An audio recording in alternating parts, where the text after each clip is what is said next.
Narinig mo yung sarili. Oo, narinig din ako sa sarili. Pag ganyan, please, nagpukulong ako ng kwarto ko. Ay, ako nila na sa sarili. Isa lang kinukulong ako.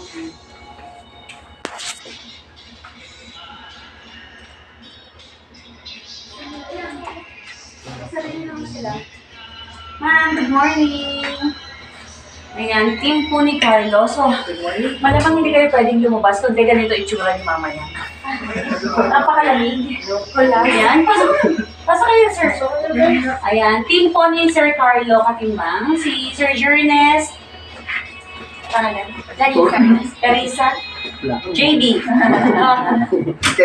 Ken, and okay. So, sino editor na rin? Si Depi. Okay, yan. So, sila yung ating tingnan po tayo yung video na susuong sa initan. Yan.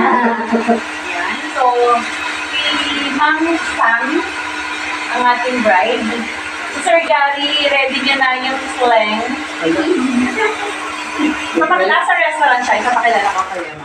Okay? So, Miss Sam, so, Ate Girlie, ito yung details. Invitation. Oo, mamaya natin i-shoot yung invitation. Actually, wala pala document dito. So, yan lang. Yung gown niya, ito lang. Wow! Sobrang sexy. Hindi ka siya sa mannequin ko. Sorry ko na lang, tapos picturean ko na. Pinapatawa ka namin. Gusto namin yan. Si mamaya papayakin ka namin. Sir, magpapareveal ako. Pero nakanuha ko siya sa first. Yes. Tapos tatanungin ko kayo kung saan location. Tapos bahala na kayong mag-ayos kung paano set up. Tapos, ano tayo, sila ay nasa San Carlos holding area kasi hindi pwede pa kami. Nandun naman si Ronel. Si Ronel maiwan doon sa holding area para abot naman tayo. Let's go. Ate, kaya pupunta kayo sa Marina, ibibilad sa Marina.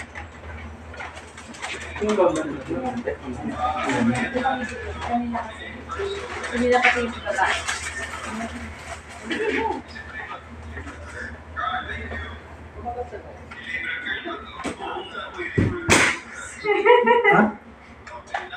Alas-dos ka ba naman matulog?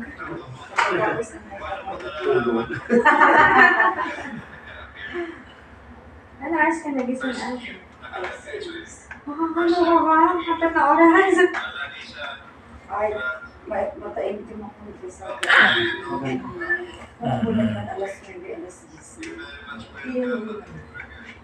Huwag ka maging bird sila.